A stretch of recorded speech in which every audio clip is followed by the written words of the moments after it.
Your car guy here. Today we're talking about the 2004 Mercedes E500 wagon. This is a 4Matic wagon, which means it is all-wheel drive. Now, if, like me, you've experienced where you get into some tight turns and suddenly it starts shuddering and bucking, almost like there's something broken in the front end, like a CV axle's bad or something's loose, wheel bearings, it sounds terrible and it feels terrible.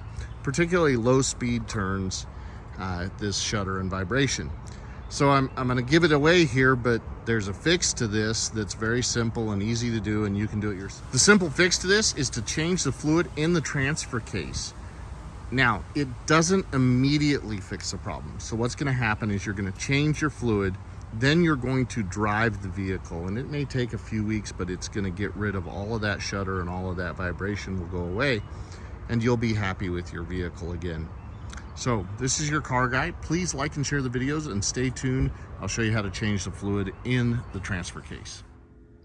Your car guy here. Today we're working on a vibration or shudder, particularly when you're turning at low speeds in the E500 4Matic Mercedes.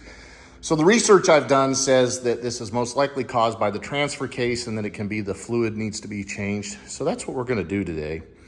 Now, fairly simple for the most part, and granted I'm doing some other things while I'm at it. I'm gonna change the exhaust bush, or not the exhaust, the drive shaft bushings or dampeners that are on each end of the drive shaft. Sometimes they're called a gebo.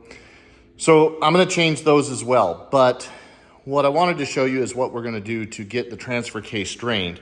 Now, to get to the drain plug is a little bit of a challenge. So I've got the car up and supported on jack stands. And then I've got the jack to support the transmission, because I'm gonna need to take out this bracket here. So I've got my 3 bolts here on each side. And then I'm gonna have bolts going into this transmission mount right here that are gonna have to come out. Then once this is down, I think I'm gonna have to unbolt. There's 2 bolts on the side here for where the transmission mounts to the transmission. And right behind that, so there's my fill plug right over there, but the drain plug, I believe, is right behind this. So we're gonna take this out. So I gotta support the transmission so it doesn't fall down when I take these out. I'll get these zipped out, get this out of the way, and then we'll give you another look. Now, there is a bracket that's right here normally. I've already taken it out. Really, it's a heat shield. You can see there are 2 bolts up above there. You can see the bolt hole right there. Took that out in order to be able to see, and you can see I've got the bolts out of the drive shaft. We'll be taking that down later. So I'll go ahead and get started, and I'm gonna zip down this bracket by taking out these bolts on either side, and then I believe these are 10 or 12 millimeter in here. These look like a 15 or 16 millimeter here. Okay. So I got that bracket down. These were 13 millimeters. They were 16 millimeters out on the edge. And you can see there's my drain plug right here. So then I'm gonna take out these 2 bolts, one on either side. Well, actually there's 4 bolts in there. So 2 on either side, and just take this entire bracket down with the transmission mount attached to it versus taking this mount out separately. You can see that with that bracket out of the way, by the way, those were T47s, those 4 that hold this up. I've got my drain and fill plugs. Both of these are 6 millimeter Allen. So I will get those out, and you'll take out both the top and the bottom. That'll allow it to drain well and drain it into a pan. With our plugs out, you can see it's draining out nicely now. And this is transmission fluid. You'll want to look up the specific fluid for your Mercedes transmission, but it is a type of ATF. There is Mercedes specific fluid you can buy, but there are also fluids that will cross over to it that you can use without having to buy the Mercedes specific stuff, so you don't necessarily have to go to the dealer and buy it or order it. It's really up to you. Just make sure that you find one that is compatible with the fluid that you're supposed to put in there. And what we'll do is we're just gonna pump it back in. It really takes, I believe, less than a quart is what I've heard.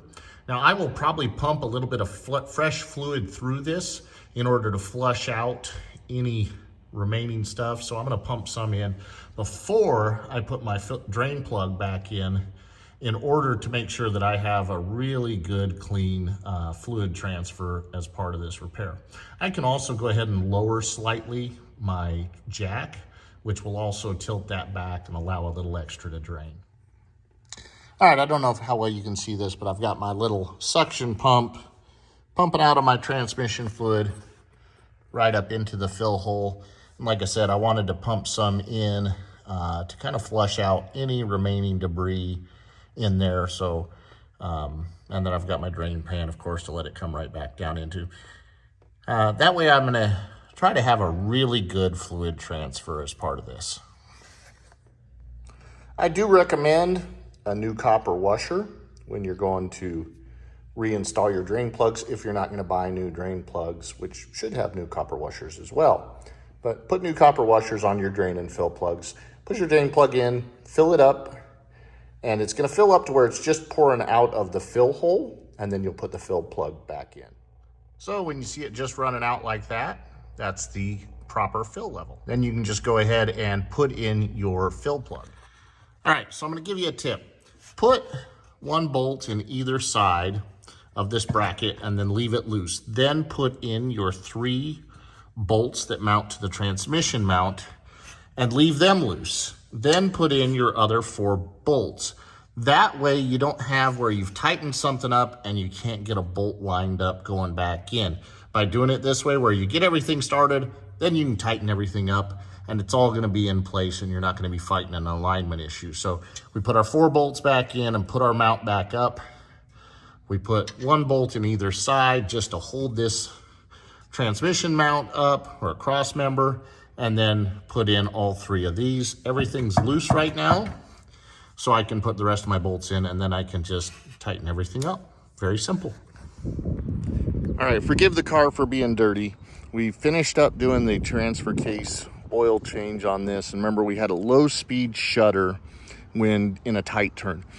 Now I've driven it through a little bit in order to see how it's gonna behave after getting that changed, and it is drastically better. Now I still have just a little bit of shudder, and that may improve as I give it a little more time. But went from a very violent shudder, felt like something was gonna break, to just very minor just by changing the transfer case fluid. So I hope this helps you with your 4Matic Mercedes. This is your car guy. Please like and share the videos and subscribe to the channel.